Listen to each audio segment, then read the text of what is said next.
வடக்கு கிழக்கு மாகாணங்களில் போர் காரணமாக எந்தவொரு வீடுமற்ற குடும்பங்களுக்காக 2500 வீடுகளை நிர்மாணிப்பதற்கு தற்போது ஒதுக்கப்பட்டுள்ள ரூபா 3850 மில்லியன் ஒதுக்கீடு ரூபா 5000 மில்லியனாக அதிகரிக்கப்படும் என ஜனாதிபதி அனுரகுமார திசாநாயக்க தெரிவித்துள்ளார்.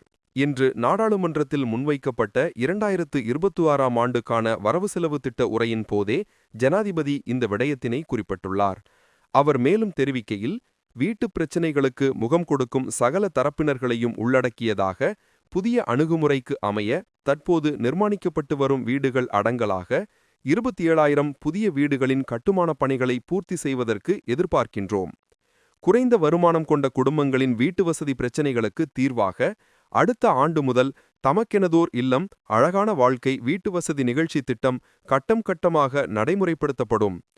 நடுத்தர காலத்தில் 70,000 வீடுகளை நிர்மாணிக்க 2026இல் 10,000 வீடுகளை நிர்மாணிப்பதற்காக தற்போது ஒதுக்கப்பட்டுள்ள ரூபா 7,200 மில்லியனுக்கு மேலதிகமாக மேலும் 3,000 மில்லியன் ரூபா ஒதுக்கீடு செய்யப்பட்டுள்ளது.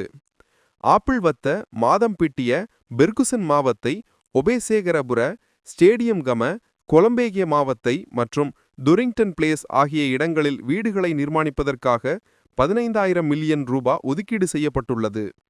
சீன அரசாங்கத்தின் உதவியுடன் மொரட்டுவை பேலியகொடை டெமட்டகொடை மகரகம மற்றும் கொட்டாவா ஆகிய இடங்களில் சுமார் 1996 வீடுகளுக்காக ஏற்கனவே ரூபா 6,500 மில்லியன் ஒதுக்கீடு செய்யப்பட்டுள்ளது. அவ்வீடுகளுள் ஊடகவியலாளர்கள் மற்றும் கலைஞர்களுக்கு வீடுகள் வழங்கப்படும்.